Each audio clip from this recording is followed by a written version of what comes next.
babae. Katangian ka. Oo, katangian niya, yung Asif uniqueness naman niya. niya, kilala ko ang karamihan ko. Ano ba? Hindi, Siguro syempre, yung... Siguro sa Manmapur lang. Ano siya eh.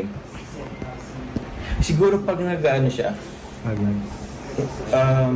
gawin siyang manamit. Parang hindi pa siya yung ano eh. Yung iba kasi sobrang magpa-sexy yung damit. Parang revealing. Kita yung mga skin, mga ano.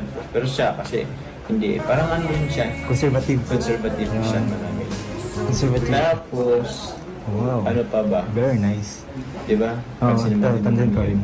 Tapos, siguro ano, hindi din siya masyado yung loud na, ano ba? Expressive. Hindi rin siya expressive masyado.